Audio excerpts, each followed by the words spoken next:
Chris Gohing, and I had the opportunity to cover their whole UAP career. So, ang leadership at yung fighting spirit nung Michelle Gumabaw, yan ang kanyang #1 at ang mahirap palitan. At kaya hindi ako nagulat na bumalik sila doon sa laro na yan dahil kilala natin na ganyan sila. Ito yan. Lalong-lalo na pag maganda yung conditioning nila. Ngayon nakikita natin very lean itong together for at least a year. Meaning yung core nitong team na to, buong-buo yan. At natutuwa din sinabi rin nila na natuwa sila sa conditioning at practices na ginawa ni Coach Ty Burbit sa kanila bago lumipad si Coach Ty. At Malaluan keeps it alive. Going. Free ball. Sayer. Binigay kay Eulalio. C. Inangat ang bola. Kasilag. Umere.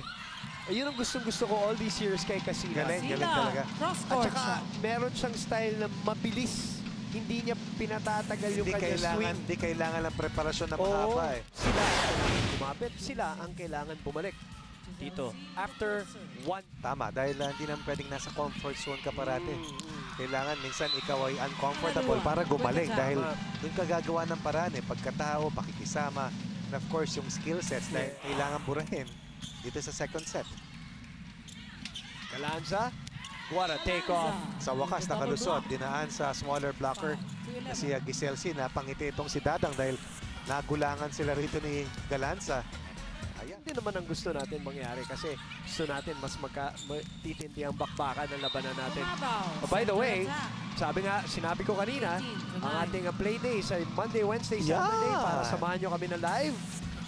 Yung interview ng Wednesday yan. Tawa ako talaga. Kasi mahirap yan eh. Skill yan eh, di ba? Skill yan. Opposite hitter from setter to libero, libero to setter. Tama.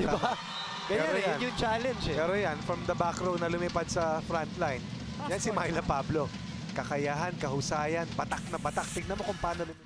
Pablo, umere na naman, nagbago ng isip. In mid-air, Galanza. Gumabaw. What a reaction. Uy, ganda nung pagkakanto ni Pablo. May peke ni Pablo. Akala mo, pupunta ron sa 5. Biglang dinala sa 1 yung bola. Nakita mo, tumupi yung paa. Tignan mo yung mga paa. Tumupi, oh. Fajardo. Si Ate ni Kim. Right. Turned back by Paa. Atubong UST. Impossible. No.